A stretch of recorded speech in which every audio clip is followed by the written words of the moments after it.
Y vamos a arrancar y por favor si me ayudan, yo voy muteando, sí, pero ayúdenme, así no tengo que estar haciéndolo todo el tiempo yo de mutear, de mutearse cada uno, salvo que quiera decir algo, o sea, abra el micrófono para decir algo, pero no lo dejen abierto así con ruido de fondo o por eso. Bien, los que quieran, que recién están, pueden escribir por dónde están, bienvenidos, bienvenidas, o sea, abran el micrófono para preguntar, para comentar lo que sea pertinente, solo que digo, no, por ejemplo, la otra vez que alguien estaba pidiendo un jugo, no hace falta eso que lo escuchemos todos, o que alguien, no sé, está enojado con el vecino, la vecina, no hace falta eso. Para decir algo, obviamente que sí, más que bienvenido para poder hacer esto. Bueno, tenemos acá, primero contarles, vamos a hablar de uno de los grandes filósofos de la modernidad, Baruch Spinoza, que ahora vamos a ver los diferentes nombres que también tuvo. Esta imagen donde se ve el modelo geométrico y me gusta la idea de espejos, ¿sí? Como en búsqueda de sí mismo. Bueno, vamos a intentar meternos e indagar en uno de los misterios más grandes que tiene que ver con cómo fue la vida de Spinoza, porque Spinoza nos dejó sus escritos, casi todos que no estuvieron a su nombre, vamos a hablar, dejó cartas que documentan cómo era él y cómo pensaba, pero se sabe poco de su vida. En términos filosóficos, literarios, hay una gran novela en la cual, aclaro, no voy a basar lo que vamos a hablar acá, porque eso es más una novela que lo que se vino investigando, viendo de él, que se llama precisamente El Enigma Spinoza de Irving Yalom, que como novela es súper atrapante, la recomiendo y demás.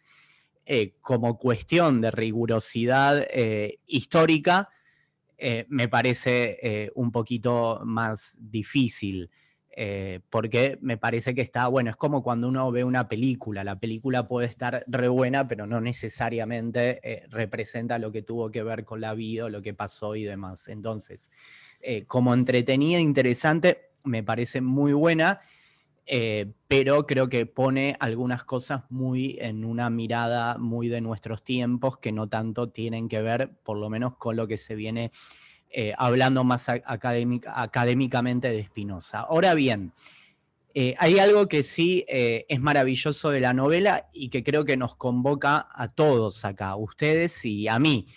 A mí por decir, bueno, voy a hablar de Spinoza.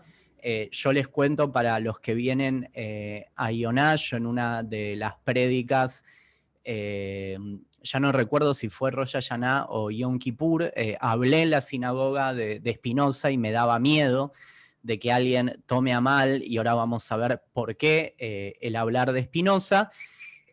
Y a su vez, a ustedes que están acá acompañando y conectándose, seguramente hay mucho que ver el nombre de Spinoza les llama la atención. Y la realidad es que Spinoza genera mucha intriga porque hay muchas cosas que sabemos y hay muchas cosas que no sabemos sobre lo que fue su vida, lo que le pasó, lo que fue la expulsión de su comunidad y alguna de estas cosas.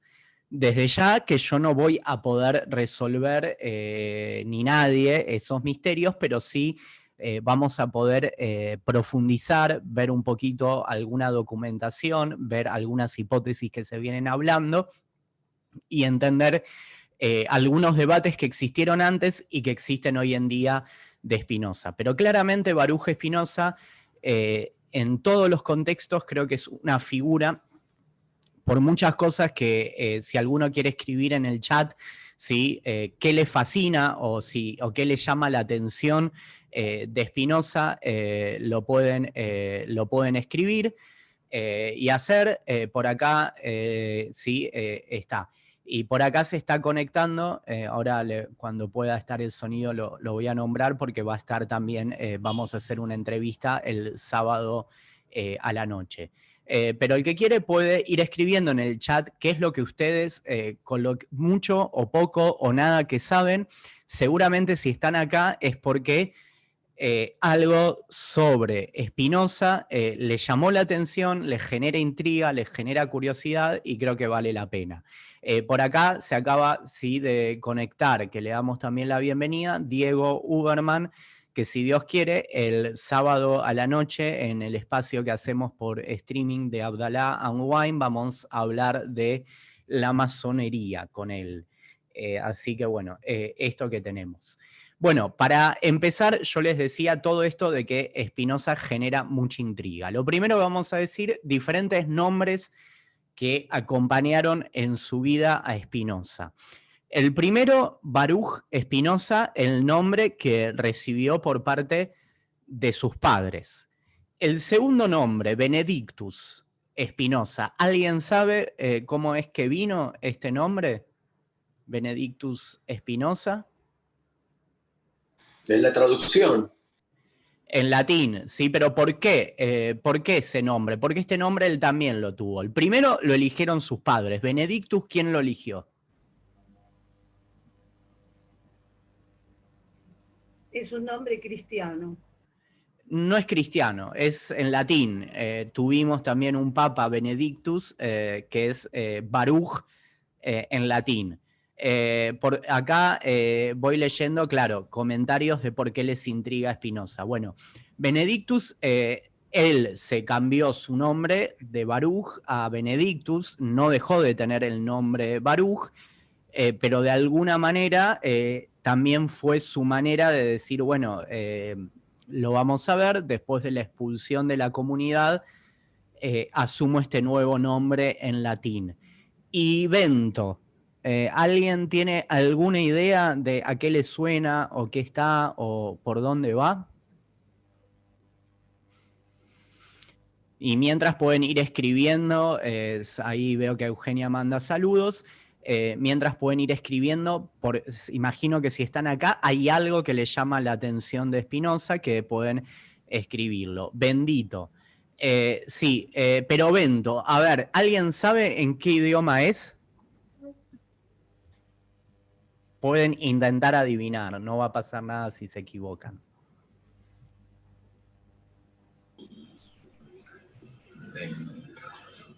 Holandés, no. Latín es Benedictus. Benedictus es en latín. Bento, ahí está, Ben Weisman, tiene premio en portugués.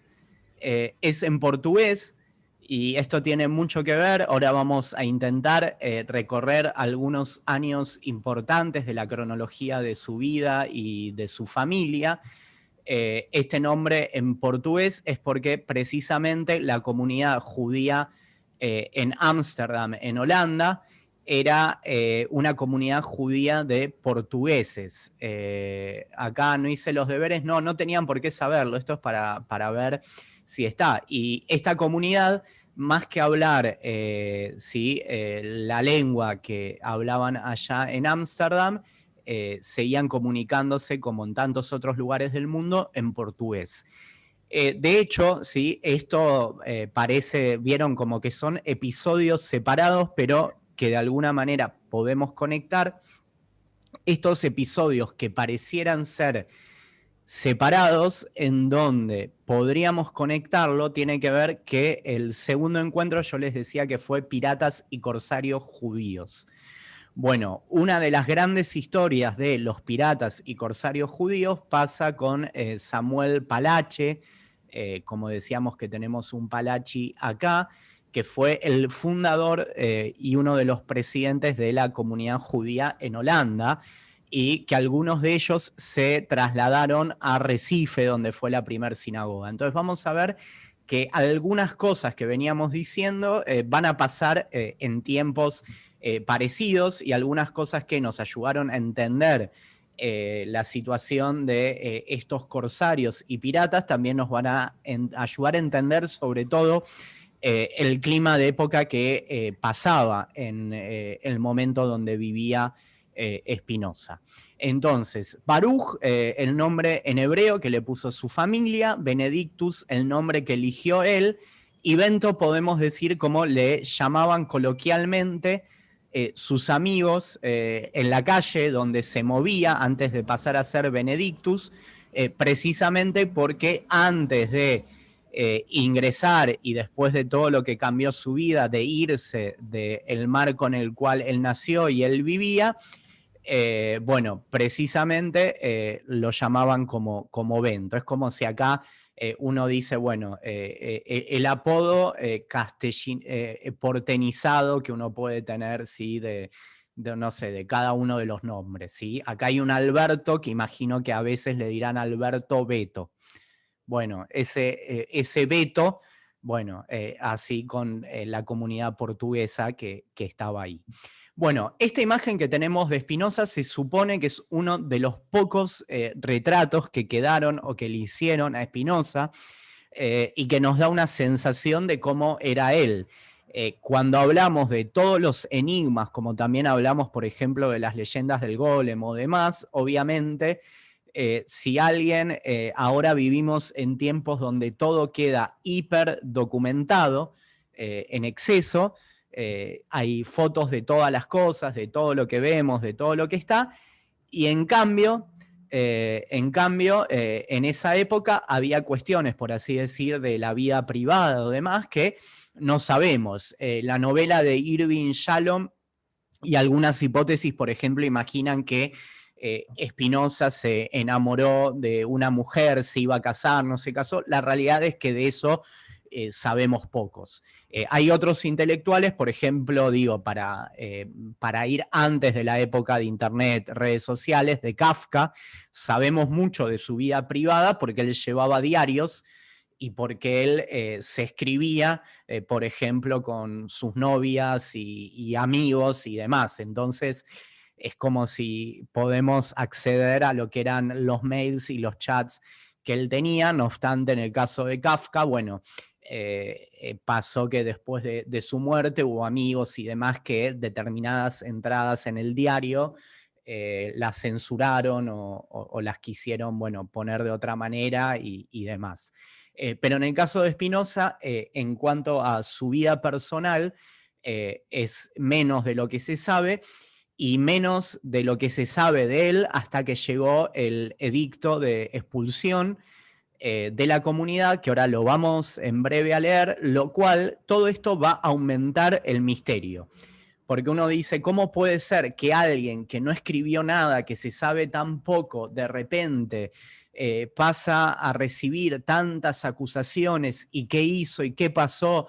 Y cómo pudo ser, para muchos Spinoza, como otros hablaban de Mendelssohn como el primer judío moderno, Spinoza es como el primer ciudadano del mundo que decide no ser, no reconocerse como judío, pero tampoco reconocerse como cristiano, y que tiene una mirada política y social realmente muy liberal y muy moderna. Y claramente esto también tiene que ver con el clima de época que pasaba en Holanda, en Ámsterdam, por algo, toda una comunidad de judíos perseguidos por la Inquisición podía establecerse en este lugar, y por algo también hablamos las otras veces que tuvimos de los corsarios y judíos que pasaron muchos por allá.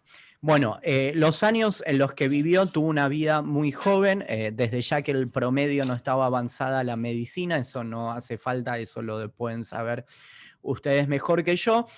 No todos podían vivir mucho y quizás enfermedades ahora con solución, bueno, en ese momento no estaban. Pero decimos esto mientras el mundo está paralizado como nunca lo pasó por una pandemia que no hubiésemos imaginado. Así que, bueno, nunca se sabe, pero acá lo tenemos a Spinoza.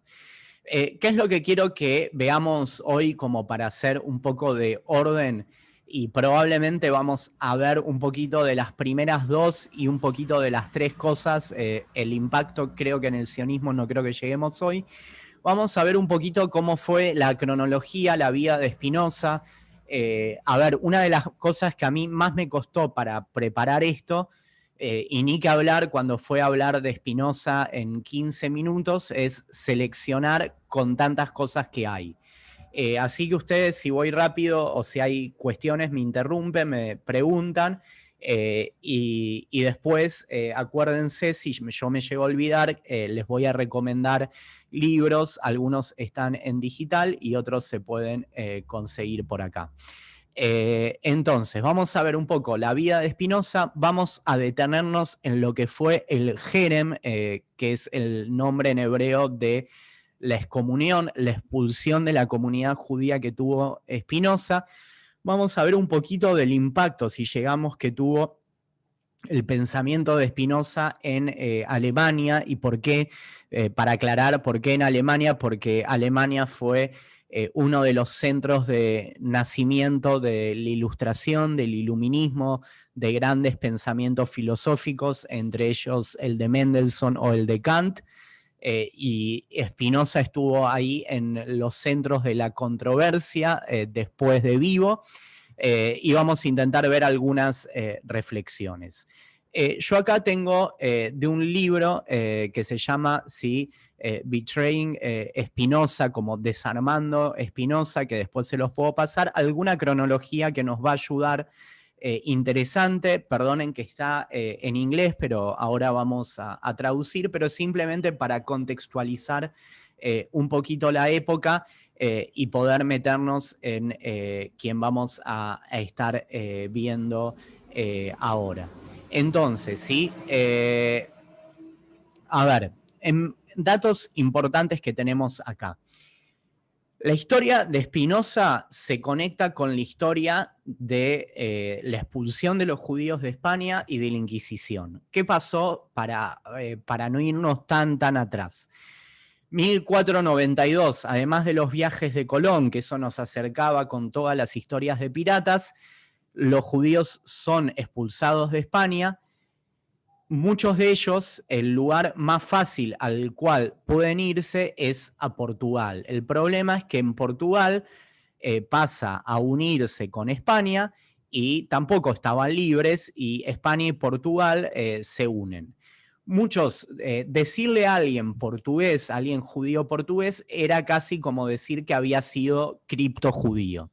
¿Qué significa criptojudío, o más conocido como marrano? Que tuvo que ejercer su judaísmo en secreto y que en algún momento pasó a convertirse al cristianismo, a ser nuevo cristiano, y algunos de ellos pudieron regresar al judaísmo. Muchos de ellos lo hicieron, por ejemplo, cuando viajaron a alguna de las colonias donde había piratas, por acá en el Caribe o en Centroamérica o en el norte de Brasil, como hablamos en esa época. Y la comunidad específicamente donde tuvo este personaje que hablamos en el encuentro número 2, Samuel Palacci, un lugar central, va a ser la comunidad de Ámsterdam. Ámsterdam era uno de los lugares de avanzada en cuanto a poder tener una mirada más liberal desde lo económico, empezaba a tener un modelo político nuevo y aparecía un esquema de tolerancia religiosa. Y digo tolerancia porque uno dice, hoy en día hablar de tolerancia no estaría bien, pero en ese momento lo que había era tolerancia, o sea, no se toleraba, o sea, no es que se pensaba que todo daba lo mismo, que había que respetar a todos, sino había esta idea de acuerdo a determinadas conveniencias, y obvio que yo estoy simplificando, de tolerar. Ámsterdam estaba acá, empezaba a tener un lugar que se había separado de la Inquisición, se había separado del Vaticano. Por ejemplo, Samuel Palacci, y todo esto nos ayuda a entender, era alguien que veía muy bien esto, y como el Reino de Holanda estaba también peleado con España y con la Inquisición, por eso Samuel Palacci fue uno de los que logró hacer un acuerdo con los turcos otomanos para enfrentar a el Imperio Español. En todo este espíritu de época que había en Holanda, este era un terreno noble para que judíos que eran comerciantes, que se tuvieron que convertir al cristianismo, que querían seguir con sus redes comerciales y con su judaísmo, puedan encontrar un terreno próspero en un lugar que se estaba desarrollando y que necesitaba de gente emprendedora que quiera venir y demás, y viceversa, en un lugar donde puedan volver a vivir en un clima de libertad, que vamos a ver que esta libertad también era limitada, y probablemente esto también nos ayude a entender un poco el clima de época de lo que tuvo que ver con el Jerem y la expulsión de Spinoza. En estos tiempos, datos importantes que tenemos para meternos en el contexto. 1590 va a ser el año en el cual los llamados nuevos cristianos llegan a Ámsterdam. Nuevos cristianos significaba que eran judíos, eran cristianos, llegan a Ámsterdam, y hasta más o menos unos 15 años después, con la movida, entre otros, de Samuel Palache, se va a hacer, como cuando hablamos de los piratas, la primera celebración de Pesaj, la Pascua judía, ritual, abiertamente judía en Holanda. Hasta ese momento primero llegan como portugueses, que portugueses era como decir sos nuevo cristiano y sos también judío y demás. En ese año, Mijael de Spinoza, el padre de nuestro estimado Baruch, viaja desde Portugal con su familia como un pequeño Ámsterdam. O sea que los abuelos de Spinoza habían escapado y habían sufrido la Inquisición, y el padre de Spinoza, que también murió joven, llega de muy pequeño a Ámsterdam, todavía no como judío, sino como nuevo cristiano. Digo todo esto porque por lo menos son datos concretos que nos van a ayudar a entender algunos de los misterios alrededor de la vida de Spinoza.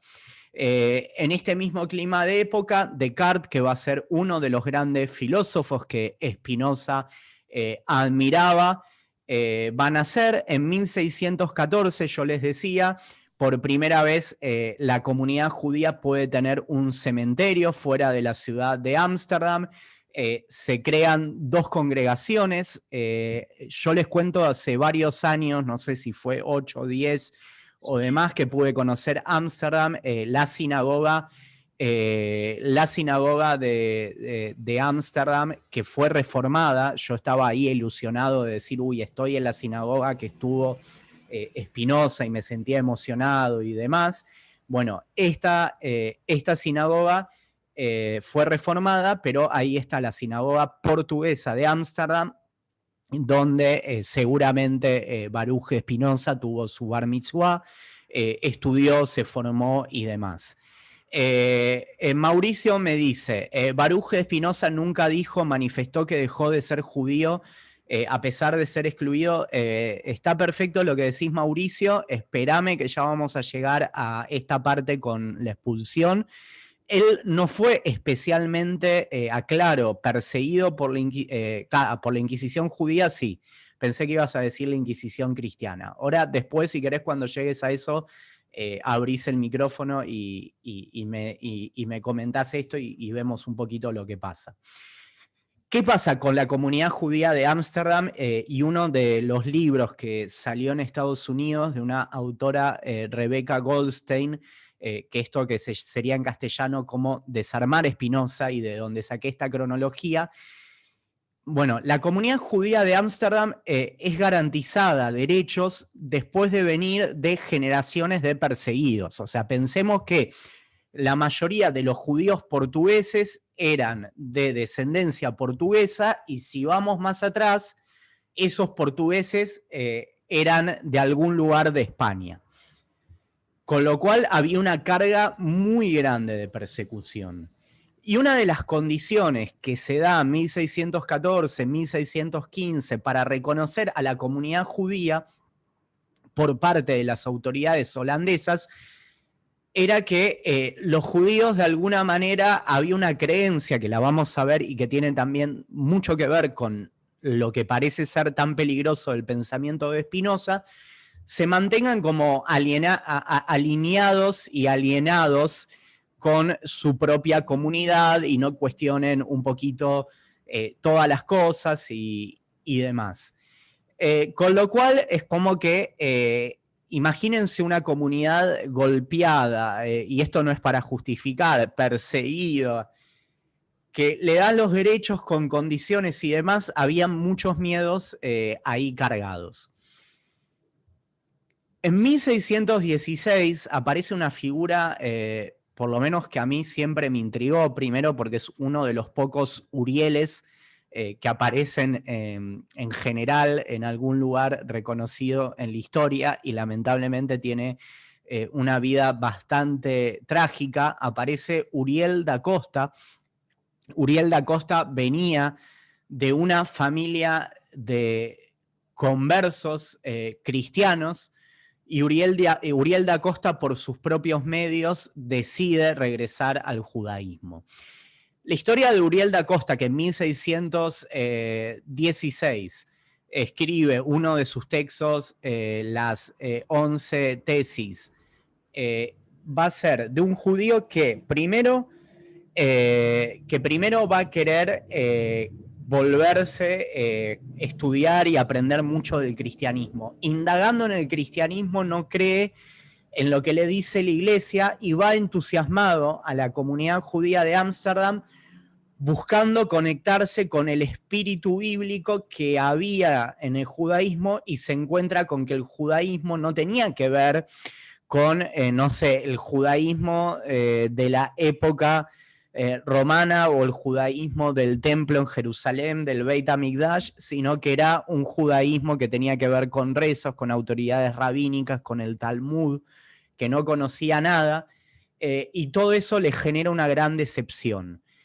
Para muchas de las hipótesis, tanto para entender Spinoza, para entender algunos de los componentes de la modernidad y demás, hay todo un tema interesante a indagar en el tema de estas cuestiones de las nuevas identidades y de lo que tuvo que ver con esto de el criptojudaísmo, de todo lo que generó en determinados pensamientos personas que nacieron cristianas, entendían que su identidad era otra, pero fueron formados de otra manera. Bueno, todo eso para algunos investigadores, de alguna manera, ayudó después a lo que fue, por ejemplo, la llegada de la modernidad en Europa, la secularización y demás, pero Uriel da Costa le costó muy caro. Uriel da Costa tuvo esta historia tan terrible, y ahora vamos a hablar por qué tiene que ver con Spinoza. Tuvo esta historia tan terrible donde empieza a cuestionar la autoridad rabínica del judaísmo, donde, aclaro, el judaísmo, entendemos nosotros que hay una Torá escrita, la Biblia, y hay una Torá oral, que es lo que se fue transmitiendo de generación en generación, y sobre todo la literatura talmúdica.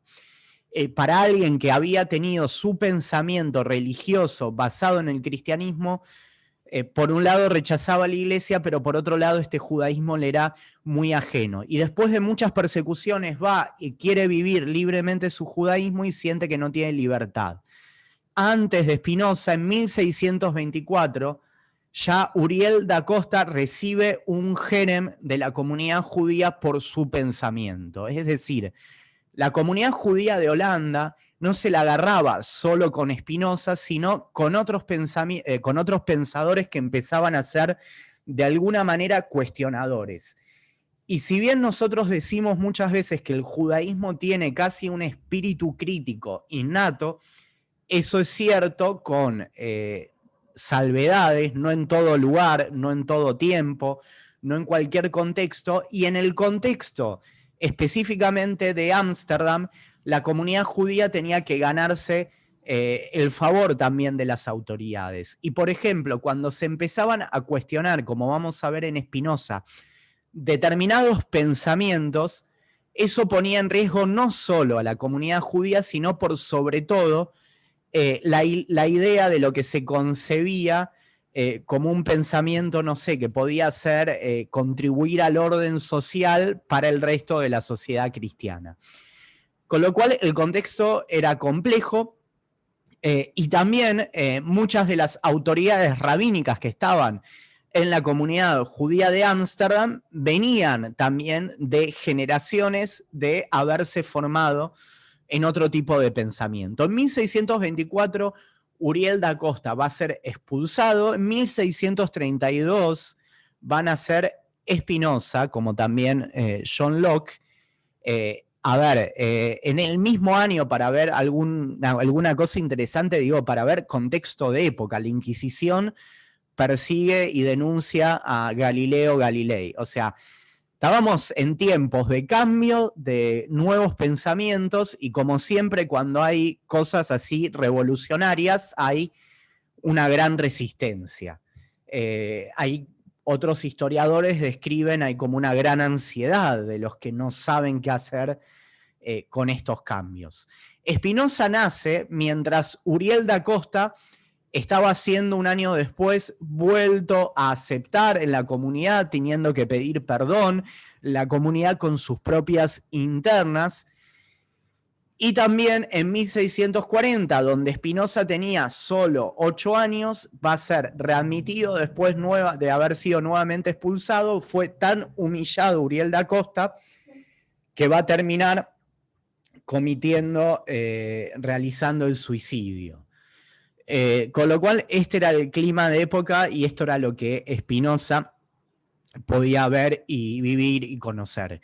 Por ejemplo, Irving Yalom en todo esto imagina que Spinoza era muy inteligente, que en la comunidad judía lo imaginaban que iba a ser el próximo rabino y cómo lo respetaban. La realidad es que todo eso no sabemos. Sabemos que seguramente era muy inteligente, pero no sabemos cómo era que se llevaba dentro de la comunidad con las autoridades rabínicas y demás. Está claro, y por lo menos yo creo que hay otros estudios que claramente Spinoza estudió muchísimo las fuentes judías y que creo que su filosofía, con muchas modificaciones y cosas, también le debe mucho a la filosofía de Maimónides. Pero eso sería para otro análisis y esto tiene que ver con el contexto en el cual está.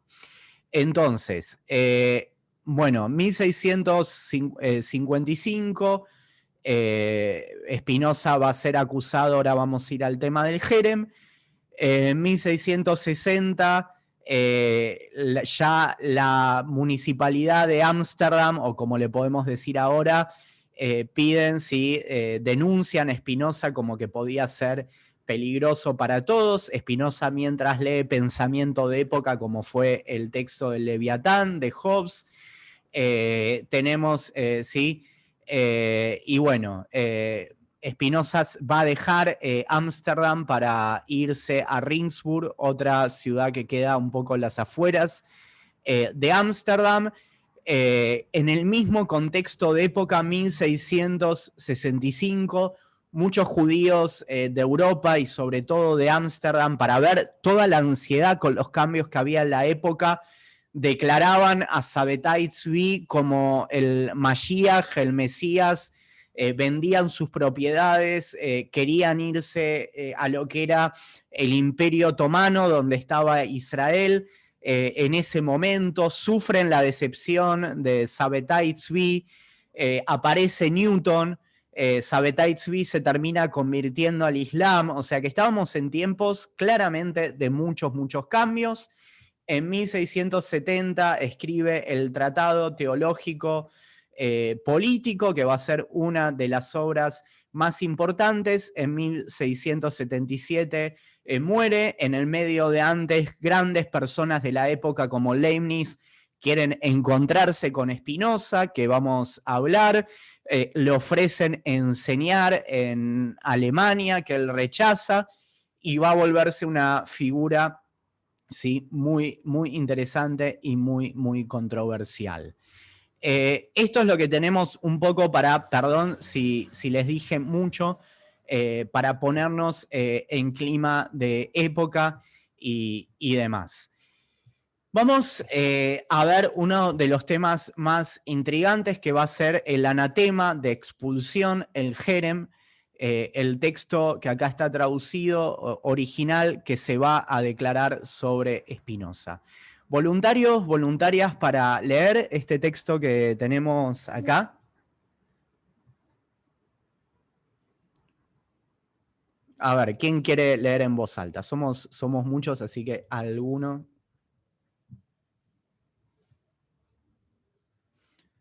Leo, si querés, Uri. Dale, gracias, Lau, para romper la timidez. Dale. Sí, como Van a ver siempre. que esto para los que somos de la comunidad se parece un poco, sí, esto se parece un poco, sí, a lo que leemos, por ejemplo, en Yom Kippur. Acá veo que Mauricio aclaro, está, sí, lo de Ben Gurión y demás. Eso probablemente toda la parte de Ben Gurión y el sionismo, supongo que va a quedar para un segundo encuentro, pero claramente sí, después vamos a llegar a todo lo admirado que fue Spinoza. Bueno, dale, Lau, si querés leer. Dale.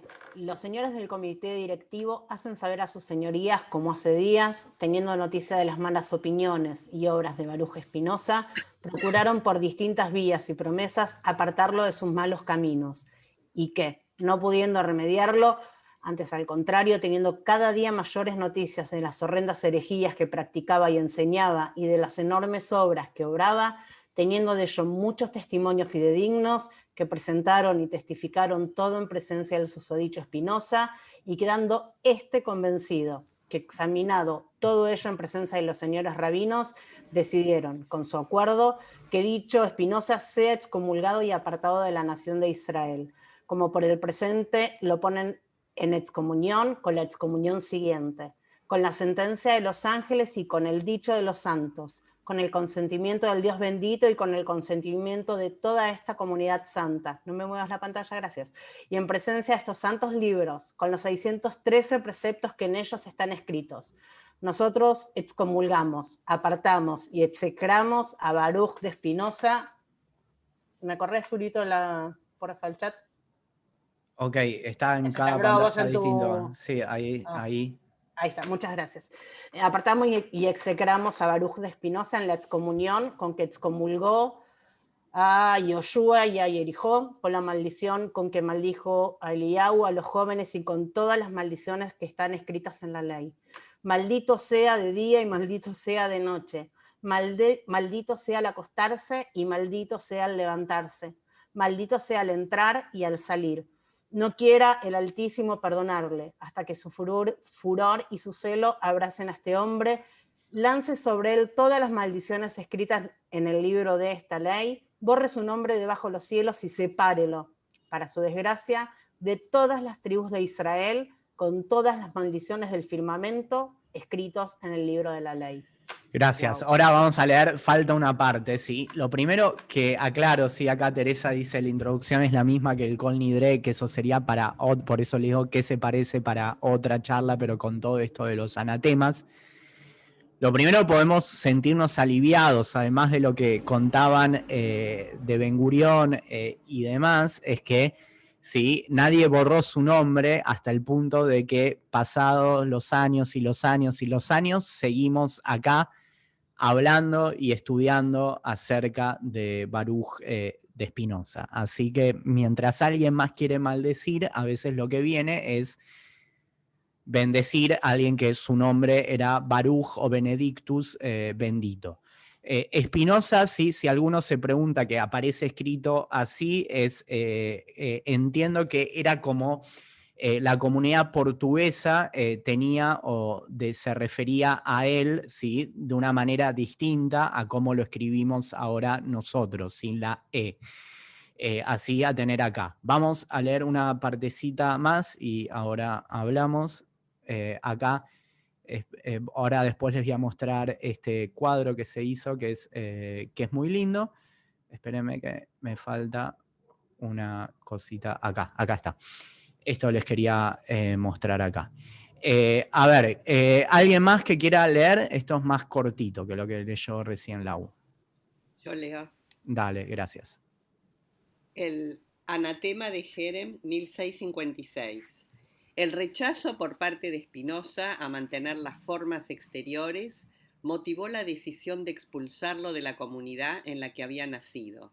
El acta continúa con la prohibición para todo judío de dirigirle la palabra, hacerle algún bien, habitar con él bajo un mismo techo, leer sus escritos y aproximarse a él a menos de 4 codos de distancia. Horror. Horror, sí. Esto es parecido a lo que recibió Uriel da Costa con un final trágico. Por suerte, Spinoza no tuvo este final trágico. Yo decía el chiste, sí, que no sé si es, pero por lo menos intentar ponerle humor. Cuando decíamos esto, que estábamos en un momento todavía más crudo de la cuarentena, que hablaba en la sinagoga, y yo digo, bueno, hablar en la sinagoga de Spinoza es también volver a darle validez a su pensamiento, a su lugar, a sus ideas. Esto de 4 codos nos suena ahora a esta distancia social de cuarentena, ¿sí? Porque alguien dice, no podés acercarte 2 metros, no podés acercarte 2 metros hacia él, y uno dice, ¿cómo son 2 metros? Bueno, ahí 4 codos, ¿sí? Contás 4 codos y esto era la distancia social que estaba. Judy nos pregunta acá, si nunca le sacaron el Jerem, lo voy a adelantar y esto probablemente, si no llega hoy, va a ser para el segundo encuentro. Como decía recién acá Mauricio, Ben Gurión, el primer ministro de Israel, era sumamente admirador, casi fana de Baruch Spinoza. Esperen que vamos a mutear algunos ruidos acá de fondo. Era casi fana de Baruch de Spinoza y se va a hacer en el emblema de el monte que está al lado de la Universidad Hebrea de Jerusalén, simbólicamente una manera en la cual se sacó el Jerem. Claramente esta expulsión perdió validez y sobre todo pobre Spinoza, que no lo llegó a ver en vida, pero de alguna manera como acto político Ben Gurión se ocupó, que después en otro momento lo hablaremos, de que esto no continúe con la validez. La realidad es que Spinoza tuvo esta maldición en vida y mucho tiempo después de su vida, y vamos a ver no solo la comunidad judía, sino por sobre todo también en el mundo que estaba alrededor de él. Entonces, vemos, ¿sí? 4 codos, no se puede hablar con él, no se le puede hacer ningún bien, no puede vivir en el mismo techo. Bueno, claramente se tuvo que ir. Cuando se leyó este decreto, por suerte Spinoza no estuvo presente. Digo, por suerte, porque ya vemos lo que había pasado con Uriel da Costa.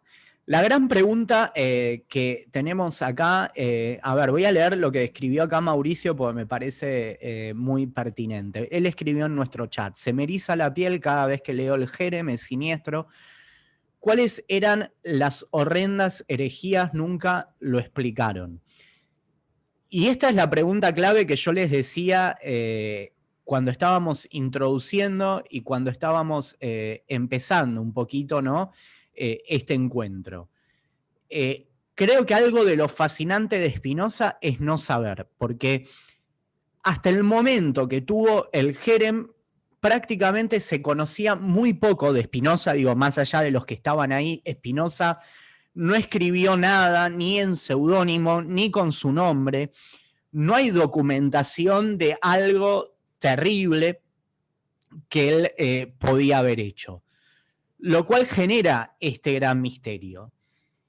Ahora vamos a ver algunas de las hipótesis de qué era lo que molestaba tanto de Spinoza, y también yo decía, para ayudar, no es que era alguien que hizo un comportamiento terrible, porque ya vimos que por ideas que tenían otras personas, como fue el caso de Uriel da Costa, hubo, tanto en la época de Spinoza como en la época de lo que fueron los primeros iluministas judíos, hubo, aunque se conozca menos, diferentes comunidades que ejercieron el Jerem, la expulsión, esta idea de poder expulsar a alguien de la comunidad.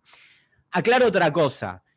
Para el mundo que estaba cambiando, o sea, lo teníamos a Newton, lo teníamos a Galileo en paralelo, estaba cambiando claramente. En ese momento, ser parte de una comunidad no es como ahora de decir me expulsan de un club. Groucho Marx podía decir, tenía su frase, no quiero pertenecer a ningún club que me acepte a mí como miembro, que a Woody Allen le encantaba siempre citar y empezaba creo que Annie Hall con esa frase del Groucho Marx.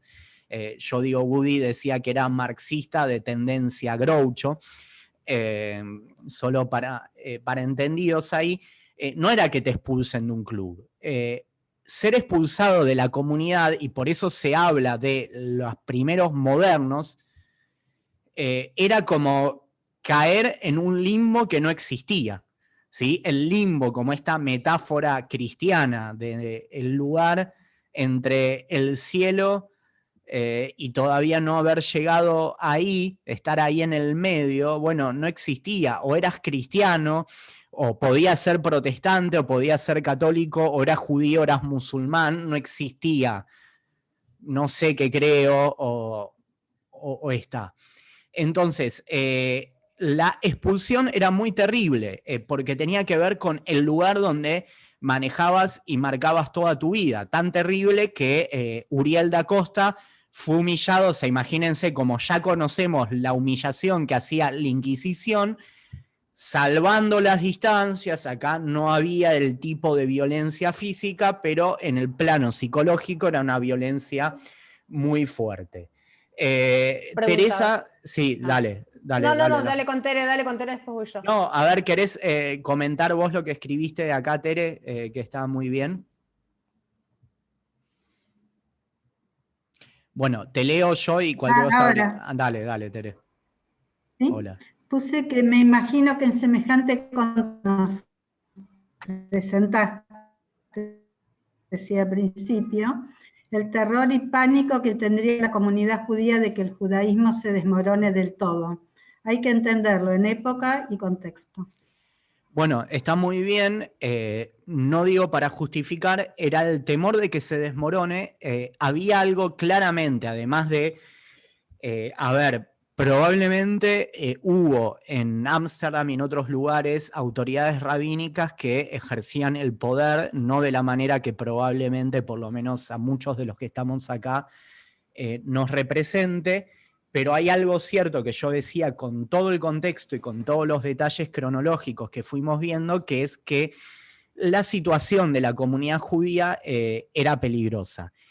Y estos pensamientos que estaban, que por ejemplo transmitía Uriel da Costa, y ahora vamos a ver algunas de las cosas que se imaginan que podía haber dicho Spinoza, generaban no solo como una molestia de decir, uy, estás rebelándote contra nuestro pensamiento, sino que lo que hacía era que la misma comunidad sea responsabilizada por esto. Obviamente que hoy en día eso no justifica, uno diría, bueno, pará, estás siendo poco solidario con uno de tus miembros o demás, pero bueno, claramente es un pensamiento diferente al que podemos tener ahora. Pero estas figuras que empezaron a aparecer en el mundo judío... Mauri, pero... Sí. No, lo que quise decir es que con tantos conversos, es decir, la comunidad judía colgaba de un hilo, es decir, se estaba desmoronando. Claro, pero el riesgo... Sí, claro, pero lo que yo quiero explicar acá... Los conversos... Sí. Sí.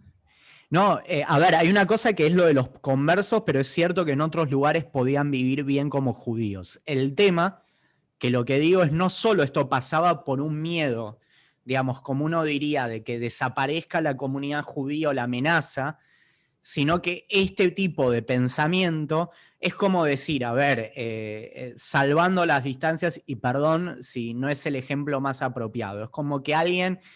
En la época, no sé, de la dictadura, militaba muy fuerte en grupos de izquierda y eso podía ser peligroso no solo para esa persona, sino para el grupo que estaba. Y no estoy justificando absolutamente nada. Digo, el tipo de pensamiento que ahora vamos a ver amenazaba, o por lo menos le inquietaba a la comunidad judía, no solo por una cuestión interna, sino por sus vínculos políticos con el gobierno, en este caso del Reino de Holanda, de Países Bajos, en ese momento y en ese contexto. Este tipo de pensamientos, digo, como también Galileo fue perseguido, que no era judío, por la Inquisición, no tenían que ver solo con una cuestión judía, sino con una época claramente de cambios donde desde lo religioso y desde las autoridades religiosas había mucha resistencia, pero la comunidad judía, que estaba en una situación de minoría y que había sido autorizada a tener una comunidad después de generaciones y después de mucho tiempo, estaba preocupada, pero digo, no solo preocupada porque se le vaya gente de su lugar, sino porque nuevamente los vayan a expulsar o les digan, bueno, ustedes alteran el orden social o son peligrosos o demás. A esto es un poquito lo que iba. Sí, sí.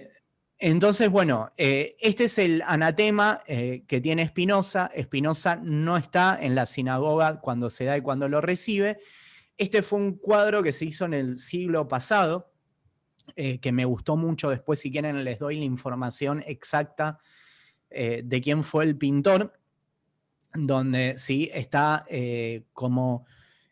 hay otro libro que después, en el cual saqué la traducción del anatema de expulsión, que se llama Spinoza, el filósofo maldito, de una investigadora argentina, María Jimena Solé.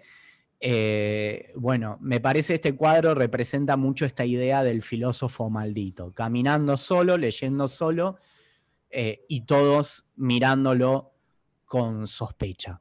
Ahora, Y la pregunta... no solo eso, Sí. perdóname, te agrego una cosa, si vos prestás atención al cuadro, más allá de quien se agacha para agarrar una piedra y apedrearlo, que no es menor, por un lado, todos se alejan, como si el tipo realmente estuviese maldito, pero todos los que se alejan están vestidos como de hasidín, de religiosos, y Spinoza está vestido con las típicas ropajes holandeses de la época. Digo, me parece que ese dato no es menor. Fíjate todos con la barba, con los sombreros, con toda una vestimenta muy de religiosos, uno que se va a agachar obviamente a apedrearlo, y el tipo caminando como si nada, pero con las ropas holandesas. Totalmente. Como una cuestión más de asimilado a la vida holandesa que a la vida religiosa. Bueno, ya lo habían expulsado. ¿Puedo agregar un dato a ese cuadro? Sí, Lo cómo que no se ve Mauricio. en ese cuadro es un hecho que sucedió realmente. No se sabe bien si era cuando él salía de un templo o salía de un teatro o de algún lugar con alguna manifestación de tipo política, que fue tuvo un intento de acuchillamiento, o sea, le perforaron la capa que él tenía. Una de las personas que se supone que podía ser de ese grupo tranquilamente, y él conservó esa capa en su casa como recuerdo de la agresión que había sufrido. Bueno, todo esto habla un poco de este carácter que por lo menos se ve en sus escritos o demás, de poder conservar la idea de calma, de paciencia, de lo que aparece en su ética, de no dejarse marcar su personalidad por el exterior. O sea, acá viéndolo caminar él pacíficamente, tranquilo, leyendo, y el resto alterado. Y también, gracias Mauricio por esto que decís, también se ve un poco como el clima, digo que esto que hay un historiador, Shmuel Feiner, de Israel, que escribió muchas cosas muy lindas y muy interesantes sobre todo lo que fue la escalada, el iluminismo, la llegada de la modernidad, que investiga, digamos, más allá de lo que dicen los textos clásicos, como esta cuestión de ansiedad. Digo, yo veo la ansiedad en estos rostros de que por un lado lo ven como maldito, pero bien que lo quieren ver. ¿Sí? Él sigue caminando por su mundo, pero todo el resto lo miran. Es como un fenómeno esto de que al final, digo, a ver, es como decir salvando las distancias. Cuando llega acá Uber, y que no me voy a meter para nada en la discusión, solo para que se entienda el ejemplo, si está bien o está mal, y hacen tantas manifestaciones en contra de Uber, parece que se volvió famosa una aplicación que muy gente conocía. Es como si al final, cuando se concentra tanto enojo, y digo, salvando las distancias, pues digo, no es que tiene que ver una cosa con la otra, sino para que se entienda lo que quiero decir el ejemplo. Digo, todo esto que se decía de Spinoza, maldito, lo otro, bueno, ayudó también a generar intriga en el momento que él vivió. Fue un personaje que fue muy conocido y que mucha gente, como vimos en algunos datos, quería reunirse con él y quería conocerlo, y no quedaba bien decir que se estaba con Spinoza, y a su vez, todas las condenas que están. Entonces digo, estos rostros de, por un lado, decir no me puedo acercar pero lo miro, es muy distinto cuando alguien es indiferente. Esto es muy distinto a la indiferencia. Por eso me pareció una obra linda. Claramente la figura de Spinoza va a ser mucho más valorada después, y también en el mundo judío, también intelectual, iluminista, moderno, va a ser uno de los símbolos de quien empezó a hacer un nuevo camino, y fuera del mundo judío es hasta hoy en día uno de los grandes filósofos valorados. Pero lo que es interesante es que también empezó a tener su círculo de seguidores en vida y en los años posteriores a su muerte. Algunas... ¿Cómo?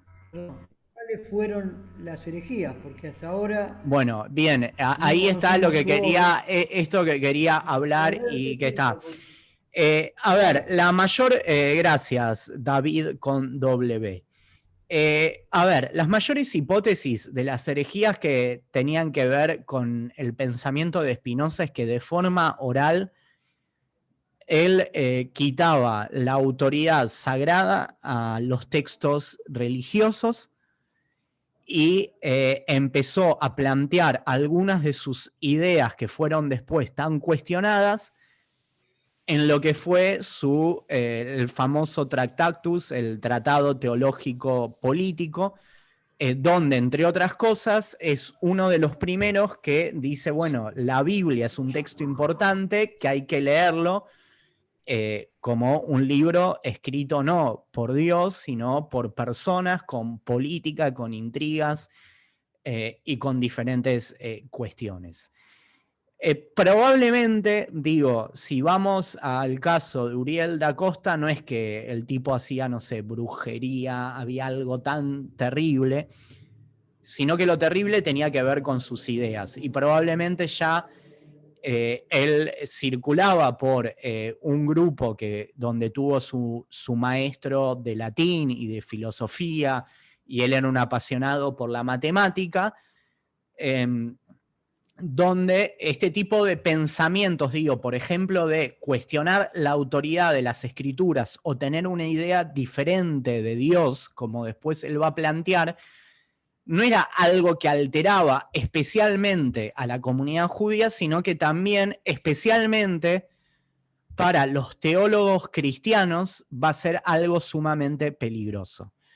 Y acá, digo, como les decía, o sea, como Hobbes fue uno de los grandes pensadores de la modernidad, acá este lugar de Spinoza lo que está haciendo es quitarle autoridad a los religiosos, no solo del judaísmo, sino por sobre todo de un cristianismo que ejercía mucho poder, y también de monarquías que se sostenían en una autoridad dada por un lugar divino. Con lo cual, ¿qué es lo que pasaba? Dentro de la comunidad judía, que se escuche que un judío estaba diciendo estas ideas, podía poner en riesgo no solo la autoridad judía, sino el decir, bueno, es como digo, acá a ver, no existía el anarquismo, pero al final acá los judíos son todos anarquistas, digo, estaban cuestionando al poder de turno.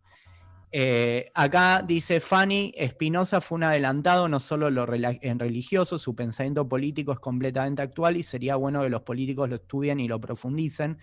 Totalmente de acuerdo. Bueno, David Ben Gurión se definía claramente como un spinozista, admirado profundamente. Entonces, sí. O sea, para entender un poco hasta acá, él no cuestionaba, él cuestionaba la autoridad rabínica de turno, o sea, los rabinos del momento, Claro, pero no solo los nombrados por él rabinos. mismo No, como intérprete. todavía, a ver, yo aclaro algo. Todavía no sabemos, y son hipótesis porque todavía no escribió. ¿Ok? Ah, no escribió nada. Todavía no escribió nada. Así que todo esto es lo que los investigadores e investigadoras reconstruyen, imaginan. Yo decía, Irving Yalom lo pone así en todo el suspenso de una novela, que como novela es maravilloso, pero obviamente no sabemos. Ahora, por lo que escribió después, y ahora les voy a comentar, ya seguramente en esto de no querer aceptar y hacer públicas algunas ideas, el hacer estas ideas públicas de cuestionar la autoridad religiosa, más allá del ego de los rabinos que existían en esa comunidad, esto ponía en jaque este pensamiento, ahora vamos a ver, va a ser considerado por sobre todo peligroso para quienes tenían el verdadero poder y autoridad en Europa. Llámese las diferentes iglesias y llámese los diferentes monarcas de turno. Entonces, si había un pensamiento tan progresista y a la vez tan peligroso que salía de la comunidad, es como que, ¿qué le iba a decir el gobierno? Vos ordená lo tuyo, ustedes quieren tener su propia sinagoga, su propio, estoy simplificando, su propio cementerio. Bueno, genial, no me traigas a anarquistas o gente que altere el orden. Esto, digo, no era solo porque en el mundo judío existió la figura, por ejemplo, de la pícoros, de quienes cuestionaban la autoridad judía y a veces se trató con mucha rigurosidad y muchas veces no tanto. En este mundo moderno era un mundo en conflicto, donde por un lado estaban estas nuevas ideas incipientes, pero todavía, ¿sí? Pensemos, por ejemplo, en Galileo Galilei, ¿sí? No solo en el judío que cuestionaba todo esto, o sea, para el mismo contexto. Determinadas ideas, que eso es lo que habla precisamente las tensiones y lo que estaba cambiando en ese momento, se veían como amenazadoras. Y estas ideas eran especialmente peligrosas para el contexto en el que se vivían. Entonces, ¿qué pasaba?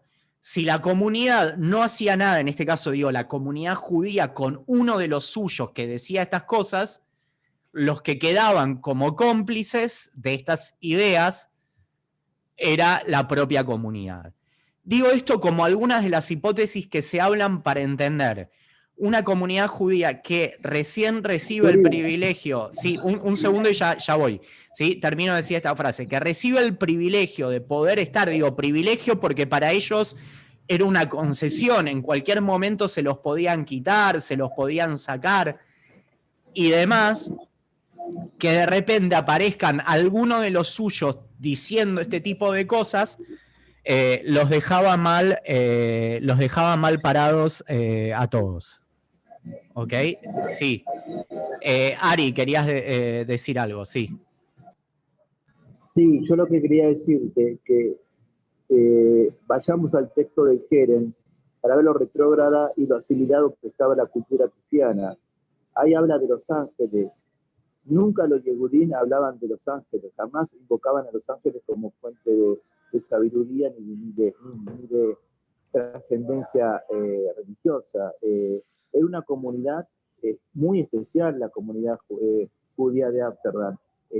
Eran realmente judíos que venían, que regresaban después de un siglo y medio, 2 siglos, de haber sido prácticamente asimilados a las prácticas cristianas. La mayoría ni siquiera sabía hablar en hebreo. Era muy especial, era gente que estaba muy sometida, muy... Es cierto. Especialmente, es cierto. No es una comunidad común y corriente.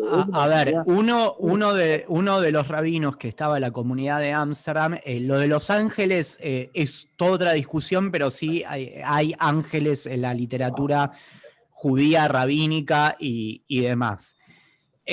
Lo de los, o sea, más allá de todo eso, es cierto, Menashe Ben Israel fue uno de los que intenta negociar con Cromwell, como leímos también con toda la parte de los piratas, que los judíos puedan volver a Inglaterra. Digo, era un mundo convulsionado, no solo en el caso del pueblo judío, sino digo, los personajes de más avanzada de la época estaban cuestionando el poder de turno. Estábamos viendo un montón de cambios, y los cambios traen ansiedad y traen resistencia. Lo que yo igual dejo de interesante es, Spinoza le hacen este terrible decreto.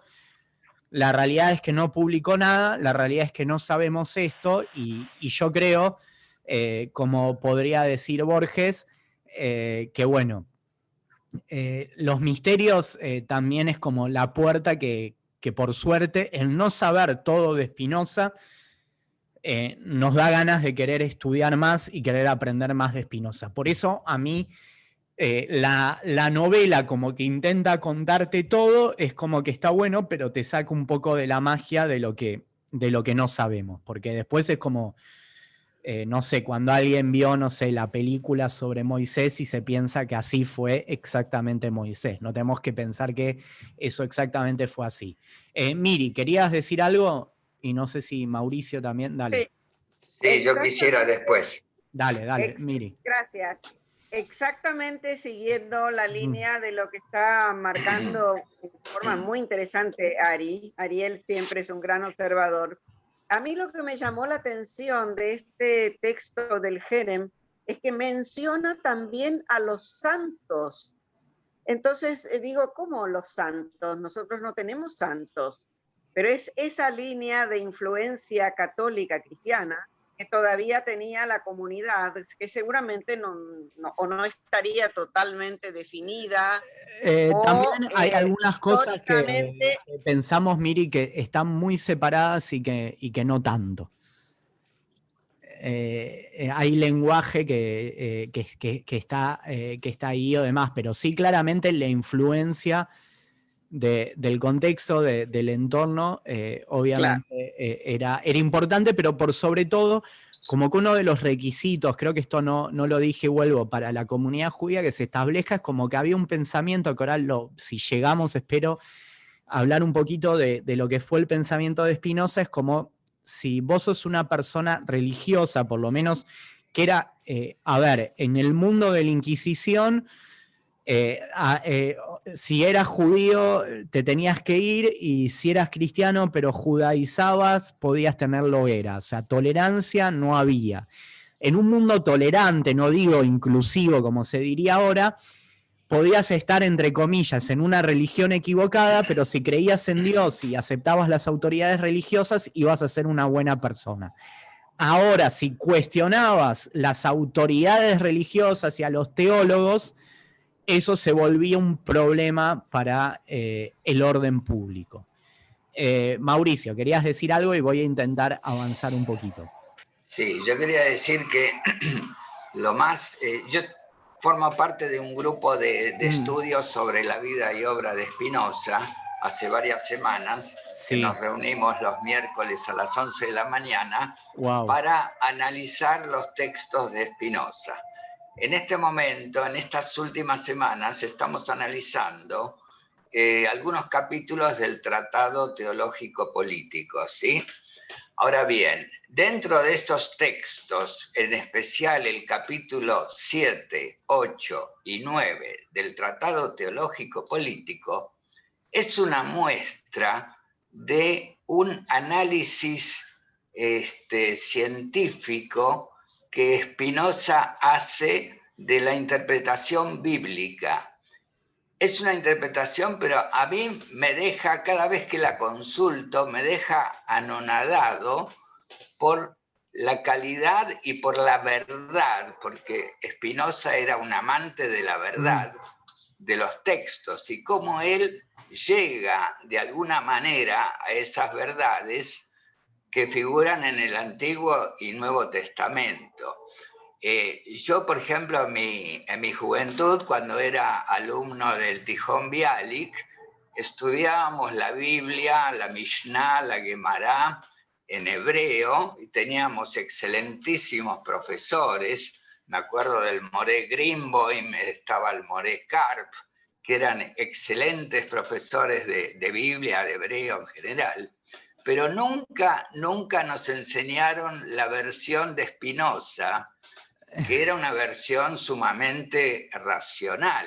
Claro. Y entonces yo me preguntaba, claro, no nos enseñaban eso porque, según mi parecer, esa interpretación no podía ser refutada y no tenían con qué darle, digamos, a las interpretaciones. Imagínate, Mauricio, que si 300 años después todavía para un maestro, ¿sí? Yo digo, para los que no saben, Mauricio estaba hablando de cómo él aprendió los textos judíos en su adolescencia, en la escuela secundaria. 400 años después, Spinoza todavía no se enseñaba, no se decía de esa manera, de acuerdo a qué ámbito, y supuestamente imagino que estabas en lugares relativamente modernos, o sea, si decís estudiabas en Bialik, imagínense lo que podía ser en ese contexto y en ese lugar decir determinadas ideas. Si todavía alguien, y digo, esto de esas pequeñas inquisiciones, especialmente el que usó la palabra, la Inquisición judía fue, creo que en una, no me acuerdo el nombre, después lo voy a buscar, el que creó un panfleto que quería una nueva educación judía en Alemania, que se llamó con un panfleto de Ibrei Shalom Behemet en la época de la Escalá, que fue excomulgado, que fue expulsado, Wesley, ahí me vino el nombre. Él habló de esta propia Inquisición. Pero la realidad es que el nombre de Spinoza, por atreverse a cuestionar ideas en ese momento incuestionables, con la soltura y la seguridad que tenía, y no por eso decir que la idea era correcta o incorrecta o demás, tuvo consecuencias en su vida y después de su vida muy, muy fuertes. Para avanzar un poco, y después seguimos un poco con todos estos aportes y demás, lo que hizo Spinoza, y va en sintonía con lo que vos decís, Mauricio, acá vino el que él pasó a llamarse Benedictus, que en realidad es su mismo nombre, es Baruch, pero en latín, y no Benedictus con la asociación cristiana, sino porque latín era el idioma que él estaba aprendiendo para escribir filosofía. Es como si él estaba aprendiendo alemán o ruso, digamos, en otra época, no desde la connotación de convertirse, porque lejos él estaba de querer acercarse, no sé, al cristianismo, claramente, sino de pasar a este mundo que hoy en día llamaríamos secular, en un contexto que todavía no existía lo secular. Acá hay uno de los lugares que dicen, ¿sí?, en latín, judío y ateo, ¿sí? Acusaciones que los judíos después muchas veces recibimos. Se cuenta, no está comprobado, que él intentó escribir un panfleto respondiendo a la expulsión en español. Su comunidad probablemente hablaba una mezcla de portuñol y demás, que fue la base de lo que estaba diciendo acá Mauricio del Tratado Teológico Político. Que para dar algunas referencias, y ahora vamos a ir, principalmente, por ejemplo, el quitar que no hay textos sagrados, tiene que ver con que no hay un tipo de poder, sea judío, sea católico, sea protestante, más autorizado a interpretar la Biblia. Esto no tenía que ver con quitarle poder a Dios, sino con quitarle poder a estos intermediarios que aparecían entre Dios y los hombres y las mujeres. Entonces, Spinoza, con argumentos, presenta lo que después se llamó, por ejemplo, la crítica bíblica, de poder entender que hoy en día gran parte de las comunidades judías no ortodoxas entienden que la Biblia hebrea es un libro sagrado porque el pueblo judío lo hizo sagrado, pero que no hay algo así como la palabra literal de Dios. Esto en el momento que lo escribe Spinoza, dando de alguna manera nacimiento a la modernidad, porque la modernidad va a implicar no decir que la religión está bien o está mal, sino que tiene que haber un poder democrático, civil, por fuera de las autoridades religiosas.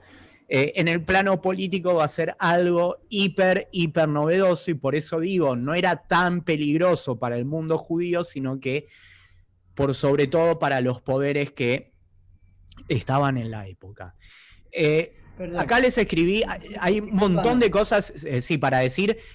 Ahora decís algo, David, a ver si hay algún voluntario o voluntaria, vos mismo, David, que quieras leer este testimonio. Vamos a hablar de Spinoza. Dale, David.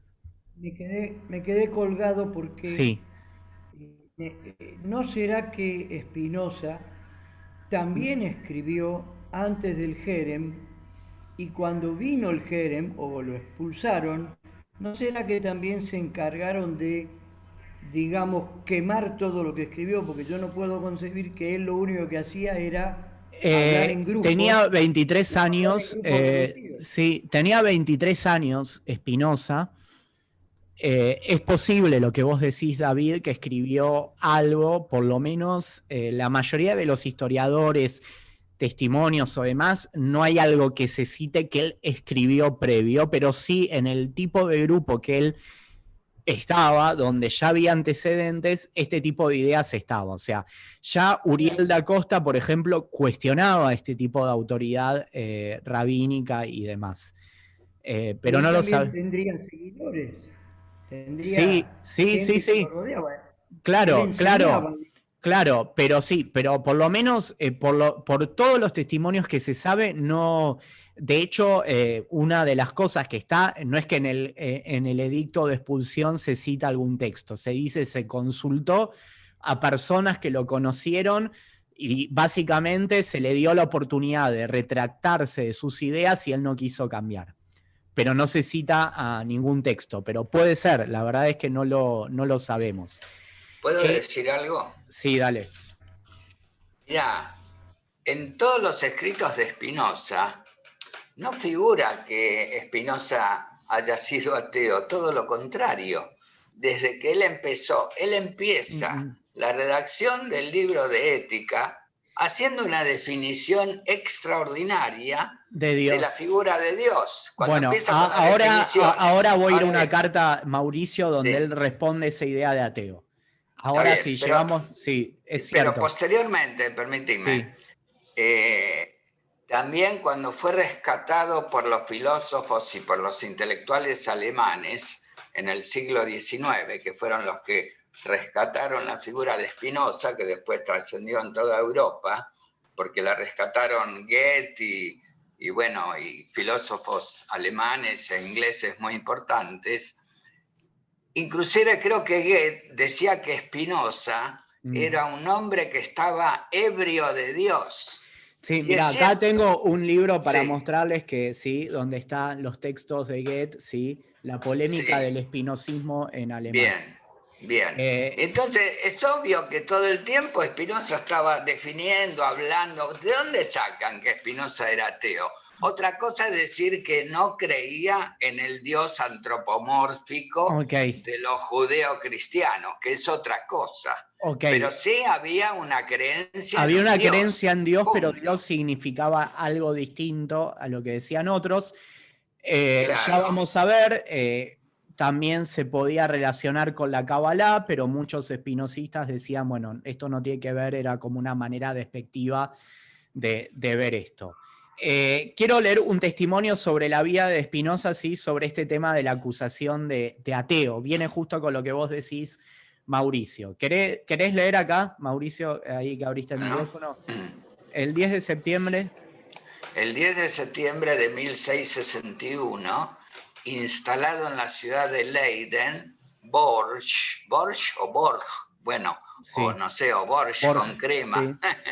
escribe que se dice que en Regensburg habita un cristiano que antes había sido judío y que por entonces era, entre comillas, casi un ateo, que no concede valor al Antiguo Testamento y considera que el Nuevo Testamento y el Corán valen tanto como las fábulas de Esopo. El ateísmo de Spinoza consistía, según este rumor, en negar la veracidad de los textos sagrados y, consecuentemente, en el rechazo de las religiones que se fundan en ellos. Pero Borsch suaviza su afirmación con un casi. Tal vez esto se deba a que, según admite, Spinoza llevaba una vida virtuosa. En efecto, Borch brinda el primer testimonio de la virtud práctica de Spinoza.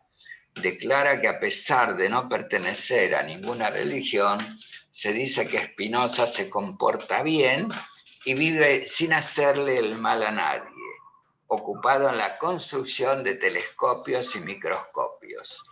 A pesar de que una posición ateísta teórica no tiene por qué implicar una posición ateísta en la práctica, esta aparente contradicción transforma a Spinoza en una especie de enigma y representa uno de los principales atractivos de su figura, influyente a lo largo de toda la historia de su recepción.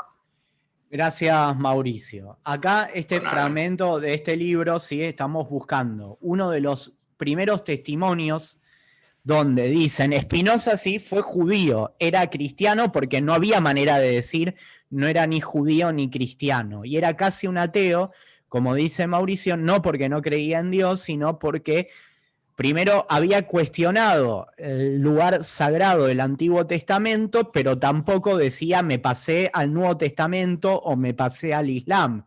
Entonces la gente decía ¿qué? Pero fíjense, esta era la manera, porque nadie podía en ese momento, por lo que representaba el peligro de las ideas de Spinoza, hablar bien de Spinoza, pero aparece alguien que cuestionaba las religiones, pero que era buena persona, era virtuoso. Se dedicaba a ser un óptico, trabajaba, era un buen ciudadano, era un buen vecino, no le hacía mal a nadie. Y de repente, en estas nuevas categorías modernas, entraba esta pregunta: ¿cómo alguien que cuestiona las religiones puede ser, entre comillas, digo, buena persona? Porque ese ideal de ser buena persona venía acompañado con seguir todos estos mandatos.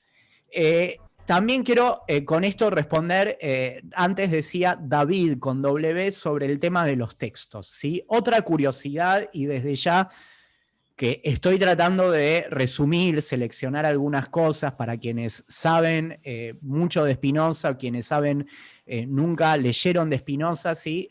Un montón de cosas que hay. Lo principal y que es interesante del clima de época es que el único libro que Spinoza publicó teniendo como esta gracia de ponerlo bajo su nombre, Baruch Spinoza, fue el libro de los principios de la filosofía de Descartes, donde él de alguna manera construía el modo geométrico que usó después en la ética y como parte de su obra de poder llevar esto del análisis matemático a la construcción de lo que puede ser el universo o cómo comportarse éticamente con las personas acá. Ahora, la cuestión es que este fue el único libro donde comentaba Descartes que él no consideró peligroso. Todo el resto, si bien no hubo lugar a dudas que lo escribió Baruch Spinoza, por eso digo, fue una figura que no solo por escribir fue influyente en vida, no solo después de su vida, todo el resto de sus libros no los pudo publicar bajo su nombre. Y esto nos habla de un peligro que iba más allá del mundo judío, sino, digo, en el contexto de la época. Y les voy a dar un ejemplo de cómo esto de Spinoza que se vuelve un peligro para el orden social, y aclarando que más allá, lo peor que tuvo Spinoza fue que le digan maldito, que le digan de lo peor, y que lo hayan expulsado de la comunidad judía, pero nunca llegó a ninguna hoguera y nunca estuvo preso. Sé que no hay que conformarse con eso, pero digo, para la sensación de época, podríamos decir, es bastante. No es poco. No es poco. No es poco. Entonces, para ver unas cosas, ¿sí? En 1665, él va a escribir, ¿sí? Y esto viene también a lo que digo, no nos adelantemos, a lo que se venía pensando, ¿sí? ¿Por qué él quería escribir el Tratado Teológico Político? Y esto lo escribe en una carta que está documentada, dice que él quiere escribir un tratado acerca de las Escrituras por 3 motivos. El primero, ya habla de los teólogos, ya su enfrentamiento no era con los rabinos, sino que el enfrentamiento era con el poder de turno. Y los rabinos tenían un poder hiper pequeño, de hecho, eran una minoría que tenían que pedir de derechos. Entonces dice, los prejuicios de los teólogos, pues sé, y ahora vamos a ver después otra prueba de esto, que ellos son los que más me impiden, ¿sí?, a los hombres que se consagren a la filosofía. ¿Qué era la filosofía? La búsqueda, como decía Mauricio, de la verdad, sin ningún condicionamiento. Los teólogos no dejaban este ejercicio de la búsqueda de la verdad, que para él tenía que ver con la filosofía, pero con la matemática también. O sea, la filosofía estaba unida de la matemática, y este querer condicionar, como no solo por el pensamiento, sino, por ejemplo, cuando Galileo Galilei empieza a sacar sus ideas, era algo peligroso. Entonces, él quería escribir este tratado. Dice, segundo, por lo que acá también Mauricio comentaba, la opinión que tiene de mí el vulgo, ya que no cesa de acusarme de ateísmo, me siento forzado a desecharlo en cuanto pueda. Que a ver, en otro tiempo, hoy en día alguien puede declararse ateo en el mundo que sea, y no es peligroso. Puede haber contextos muy fundamentalistas que no. Pero todavía, ni siquiera Spinoza, más allá de que él no fue ateo, él niega, ¿sí?, la acusación de ateo, y como se dice mucho, prácticamente la palabra que más se repite tiene que ver con la idea de Dios. Pero un Dios que no tiene representación, que por eso digo, para mí sería para algo más largo, pero es llevar las ideas de Maimónides a un plano de libertad. Maimónides hizo filosofía que siempre quede adecuada al pensamiento religioso de la época. Ahora, si le sacaba para la idea de Spinoza todos estos condicionamientos teológicos, el máximo de la idea de la racionalización estaba acá. Y Dios tenía que ver, por eso se habla del panteísmo, con todo lo existente y no con una idea de un Dios personal que premie, que castigue, que alguien pueda interpretar de forma personal o hacer ejercicio de su propio poder. Y va a tener una idea también revolucionaria que tiene que ver con poder defender cierto esquema de democracia. Y esta democracia va a tener que ver, el tercer punto que les leo, la libertad de filosofar y de expresar lo que pensamos. Deseo afirmarla por todos los medios, ya que aquí se la suprime totalmente a causa de la excesiva autoridad y petulancia de los predicadores. Es maravilloso esta carta. Esta carta la firma con su nombre, pero el Tratado Teológico Político no lo puede hacer, porque este es el caso que les quería traer, que pruebe un poco que el contexto no era tan sencillo ni para Spinoza, ni para su grupo de seguidores, ni para estas ideas. Aparece el caso poco conocido de Adrián Korbag, no sé si hay otra forma de pronunciarlo, que fue un discípulo de Spinoza. ¿Qué pasó con Adrián Korbag?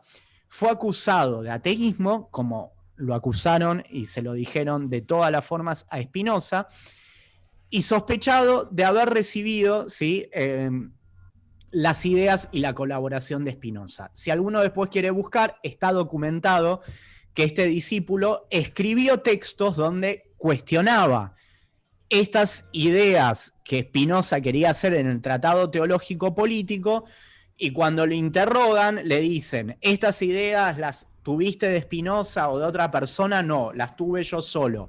pero ¿conocías a Spinoza? Sí, conocía a Spinoza, pero él te dio estas ideas, no, él no me dio esas ideas, con lo cual nos habla de que Spinoza era alguien claramente respetado por sus colegas, por sus discípulos y por sus maestros.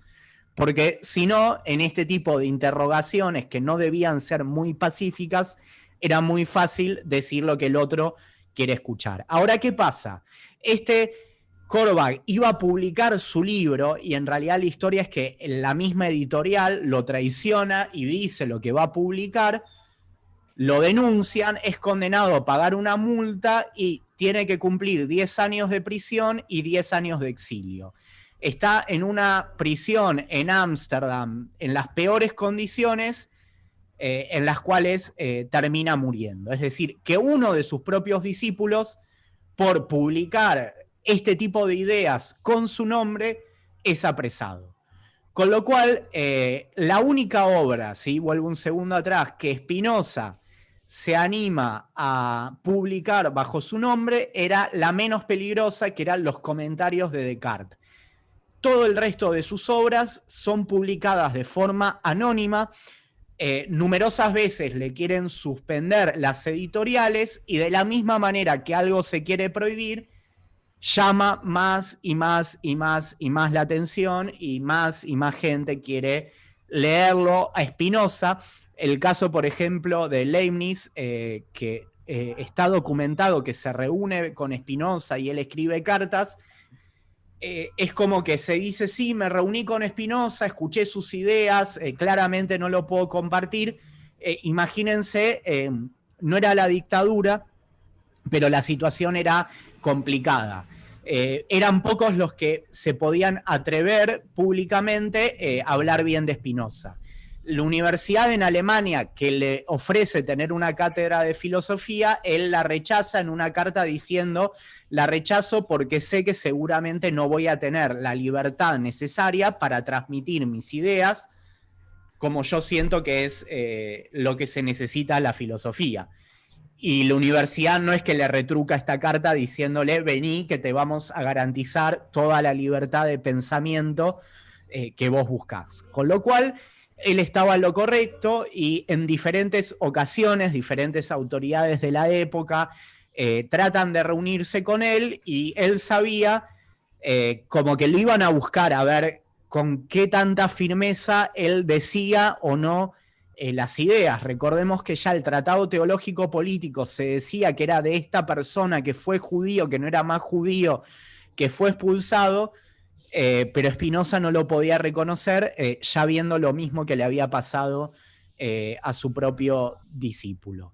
En el mismo gobierno de La Haya, en 1674, el Tratado Teológico Político va a ser prohibido por la Corte de Holanda y se dice que contiene todo tipo de calumnias contra Dios y sus atributos. Acá que tenemos a Ari, perdón que se me fue, Ari o Mauricio o algunos de ustedes que pueden atestiguar que leyeron muchas veces y bastantes veces el Tratado Teológico Político, podemos decir que no dice nada, no tiene calumnias contra Dios. Claramente lo que es acusado de calumnias contra Dios es el Dios tal cual lo conciben las iglesias y todo lo que esto generaba. Y dice, de estar repleto de proposiciones y atrocidades infundadas y peligrosas en perjuicio de la verdadera religión y del oficio eclesiástico. Bueno. Perdón, ¿puedo decir algo? Esto me suena como una proyección, ¿no? En psicología, ¿no? Es una proyección de lo que los poderes religiosos proyectan en Spinoza, pero es lo que realmente hacen ellos, ¿no? Totalmente, totalmente. Un dato más que les quiero decir, por lo menos, aunque no lleguemos a ver todo, y ustedes escríbanme en el chat si van a querer que sigamos y que tengamos un segundo encuentro el lunes que viene con otras cosas de Spinoza, pero quiero quedarme algunas cosas acá. Acá está la foto de lo que después se hizo de la sepultura de Spinoza. Spinoza muere. Está documentado que muchas personalidades de la época lo despiden. él no tenía prácticamente bienes más que una cama, un escritorio y sus textos. El tratado político de Spinoza se publica después de su muerte. Era un amigo el que le publicaba los libros. Así que vinieron cosas, digamos, lo respetaron mucho. Pero también se generaron, vieron como los carpetazos, rumores al mejor estilo la televisión de ahora o los medios o demás después de su muerte. Yo les decía, y después les puedo pasar el libro, hay dos que son muy buenos, uno de María Jimena Solé, que es una investigadora argentina. Uno es el ocaso, es la polémica del espinosismo en Alemania, donde después traduce muchos textos de pensadores alemanes de ese momento, y otro es este libro, El filósofo maldito. Una de las cosas que reconstruye ella, que es muy bueno, tiene que ver con que se empieza a correr el rumor de cómo fue la muerte de Spinoza. El rumor de la muerte de Spinoza se cuenta, él murió de tuberculosis, tenía tos, tenía dolor, había pocos medicamentos en la época, y se cuenta que él tomó un té especial para apalear el dolor, y se decía, uno dice, ¿y qué tiene que ver? ¿Por qué? O sea, el carpetazo, ahora si le quieren hacer un carpetazo, se le dice, es corrupto, se robó plata. Lo peor que decís de Spinoza es que en el momento de mayor agonía de la enfermedad tomaste un té con no sé qué cosa para paliar el dolor. ¿Eso es lo peor que tenías para decir de Spinoza? Sí. Bueno, eso se usaba, y piensen lo rebuscado que era el pensamiento de la época, como prueba de ateísmo. Que en vez de querer arrepentirse y entregarse a Dios, se entregó a un analgésico que debía tener un 0,01% de las propiedades que pueden tener los analgésicos o painkillers que uno podría consumir de forma legal y demás ahora. Pero esto hablaba de alguien que tenía ideas que eran peligrosas, que no le hacía mal a nadie, que trabajaba como óptico, que se ganaba la vida como eso, que avanzaba la ciencia, cómo lo miraban con tanto peligro, con tanto miedo y todo lo que estaba ahí. Para dejar algunas cosas, ¿sí? No sé lo que dice, porque esta matzeba es de un lugar protestante, entonces la verdad es una buena pregunta lo que hace Teresa, no es una sepultura judía, después está en latín, así que no sé, será para averiguar de esto que dice, no sé si se lo pusieron después, la verdad es que no lo sé. ¿Sí? Bueno, acá lo que dice Andrea está muy bueno, nombrar a alguien como prohibido no hace más que exponerlo y subirlo al centro de la escena. Bueno, les voy a mostrar, esta es la casa, este es el registro de visitas de la casa en el año 1920 de Spinoza, en las afueras de Ámsterdam, donde él vivió, ¿sí? Esta es una foto, ¿sí? ¿Quién firmó este libro de visitas? Acá ya hablaron que uno de los grandes admiradores de Spinoza fue Ben Gurión. ¿Quién fue otro de los grandes admiradores? Einstein. Albert Einstein. Acá lo tenemos visitando, ¿sí? Que después públicamente él decía que si creía en Dios, creía en el Dios de Spinoza. Claramente la admiración, pensando, sí, que probablemente Spinoza ayudó no solo el avance de la filosofía, sino de lo que hoy entendemos como ciencia, que en ese momento no estaba desarrollado. Y por lo menos, quiero leerles algo más, y ahora abrimos... Sí, dale, dale. Estoy escuchando, estoy aprendiendo un montón, pero me alegro. También estoy viendo que en la época todos escribían filosofía. Está la filosofía de Descartes, después lo llamamos geométrico, etcétera, etcétera. Leibniz fue un gran científico que hasta el día de hoy en la matemática se aplican sus cosas. Newton cuando escribe matemática, escribe de filosofía matemática. Pienso que esos tipos de filósofos fueron, digamos, aceptados. Galileo también pone una filosofía de que no es el centro del mundo, sino que el centro del mundo es el sol. O sea, son todos filósofos. Galileo murió en la hoguera. Y era peligroso. Y Leibniz por eso... aparece con una filosofía. sí, sí. Leibniz aparece con una filosofía que filosóficamente piensa diferente a las autoridades del momento. O sea, a ver, está muy bien. A ver, digo, sí. Déjame seguir un cachito la idea. Los reyes venían nombrados de Dios. Participaba o un pastor protestante en Inglaterra, etcétera, etcétera, etcétera. Y me llamó la atención mucho lo que dijo Borges, que Spinoza se pasaba la vida haciendo telescopios y microscopios. O sea, estaba apoyando los que buscaban el universo con el telescopio y de alguna manera apoyaba a las que buscaban el origen de la vida, que era el microscopio. También en esa época, totalmente, porque los lentes se usaban nada más que para los anteojos. No sé está muy bien. Está muy bien. Estoy aprendiendo de lo que vos estás diciendo. Sí, está muy bien lo que decís. Yo lo que quería, no olvidarme para tomar con este comentario, David, es lo siguiente. La ciencia, todavía en el momento que escribía Spinoza o Descartes o Hobbes, no era entendida como lo que entendemos hoy, claro, como lo que hoy entendemos como ciencia. Y claramente para Spinoza, quizás separar ciencia de filosofía no era algo que podemos hacer como hacemos hoy en día. Y probablemente Spinoza, tomando, ¿sí? No solo hablando de la ética o del universo, tomando su trabajo como óptico, que era el que, por ejemplo, alguien podía leer algo de Spinoza y decir, no, yo quiero aprender de lo que hace como óptico, era lo menos peligroso de todo. Claramente con todo esto Spinoza, contribuyó mucho a lo que después pudo ser la ciencia, por ejemplo, para alguien como Einstein. Entonces... Bueno, pero Einstein también dijo, cuanto más investigo, más cerca estoy de Dios. Totalmente. Y en esta idea de un Dios spinociano, ¿sí? Entonces, yo les quiero leer una frase más de Jimena Solé. Les aclaro, los que quieren después, ahora les voy a dejar mi mail, me piden, les puedo pasar un libro de ella que está abierto.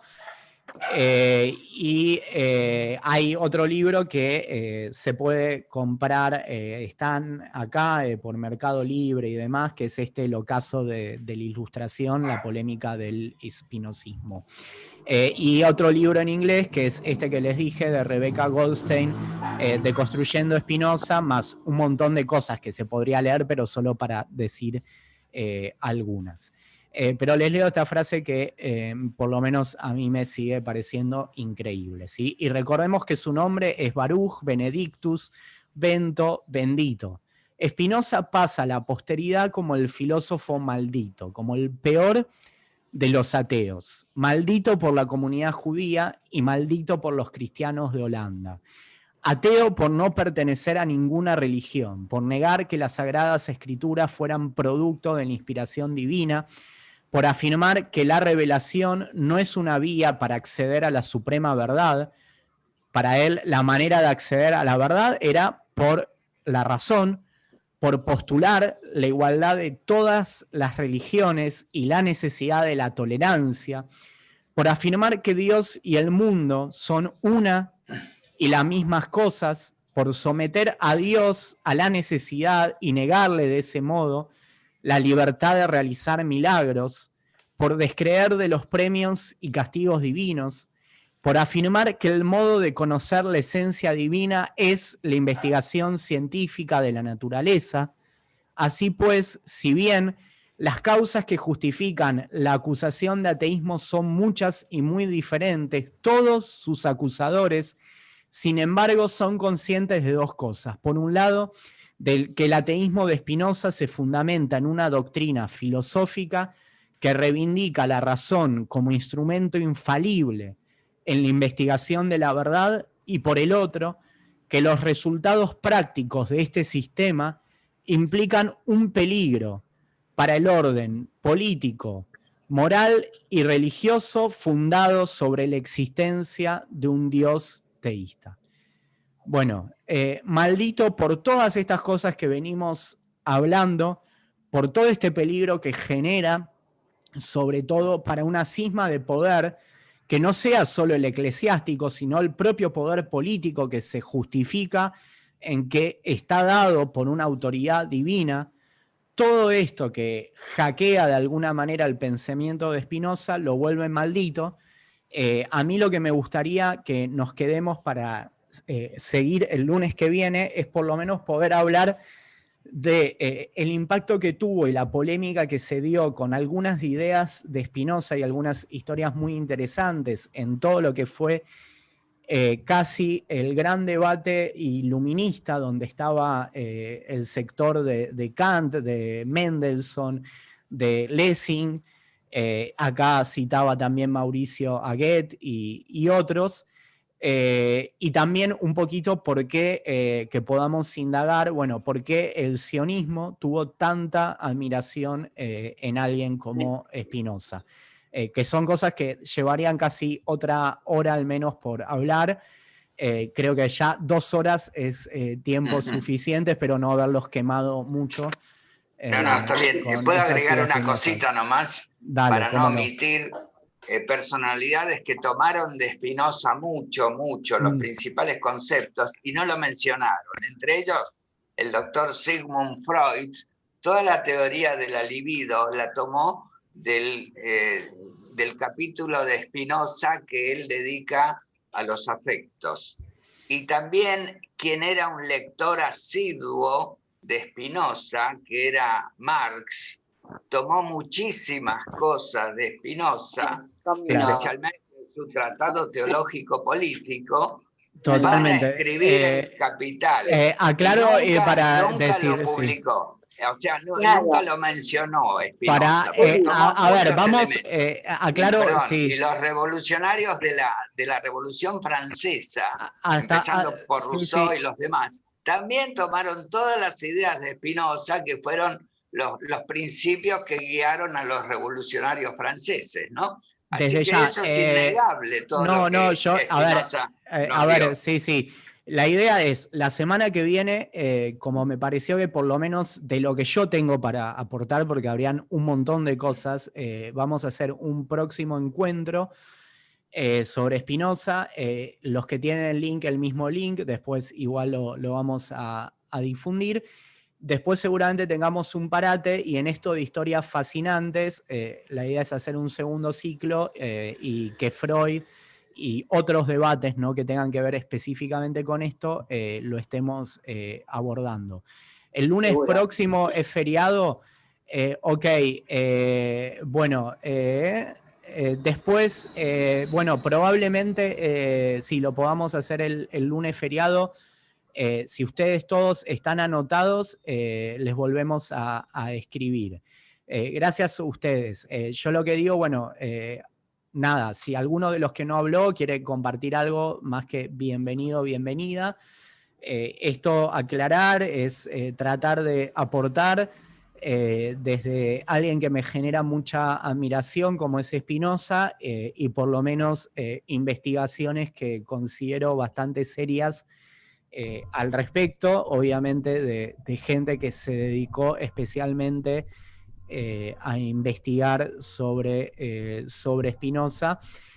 La idea que la próxima vez lo que indaguemos y lo que veamos tenga que ver sobre ya un poco lo que pasó post vida de Spinoza, ¿sí? Después de su muerte y demás. Bueno, gracias. Uriel, ¿te puedo pedir que nos mandes ahora tu mail o tus sí, datos? Acá está el mail. Comunicar? Sí, acá está el Hubo mail. algunas dificultades de compañeros míos de Spinoza. que querían entrar y no podían tener los datos. Yo no sé cómo hice Acá para está, entrar, mi pero mail, sinagoga, bueno. en pantalla, sí, ahí lo escribí, .org.ar. Los que quieran me escriben y les mando, yo tengo por lo menos de esto para pasarles en digital, un libro en castellano, otro en inglés, muy interesante. Sí, y ahí confirmamos después cómo seguimos esto. Gracias por estar y a mí me alegra que haya tantas ganas de aprender estas cosas un lunes a la noche. No, pero es excelente, Uri, gracias por esto. Muchas gracias, Uri, excelente. A ustedes, a ustedes. Bueno, yo te voy a escribir. Sí, me pueden escribir, si por alguna razón tardo en responderles, me pueden volver a mandar el mail, yo voy a tratar de ahí ir pasándoles el material. Okay. Bueno, puedo decir un comentario más. Nosotros nos reunimos los miércoles a las 11 de la mañana en un Zoom para tratar temas de Spinoza. Aquellos que les interese, bueno, no sé, les puedo dejar mi mail y... Sí, dale, poné en el chat tu mail, bueno, Mauricio, así te escriben. Okay. Así... perdón, quiero hacer una pregunta. Mauricio, ¿vos estás con el grupo de Teo? Sí, sí, con el grupo de Teo, sí. ¿De Teo o de ateo? No, Teo. De Teo. Este es teológico, hasta sí. es cabalista. Sí, no, es con humor, es con humor. Bueno, yo lo que quería agregar algo, que realmente no es casual que Ben Gurión haya sido tan admirador de Spinoza. No es casual. Ni él ni Max.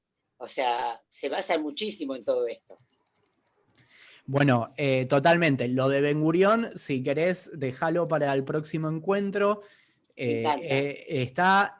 Vamos a ver esto. ¿Sí? Igual piensen, como hoy hay tantas ideas que en la comunidad son cuestionadas, después se reivindican.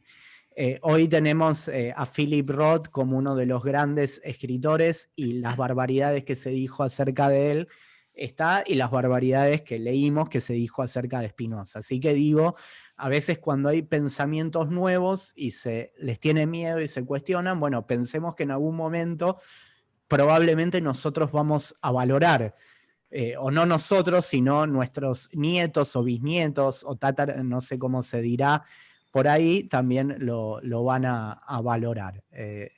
¿Sí? Tampoco todo porque sea nuevo está bien.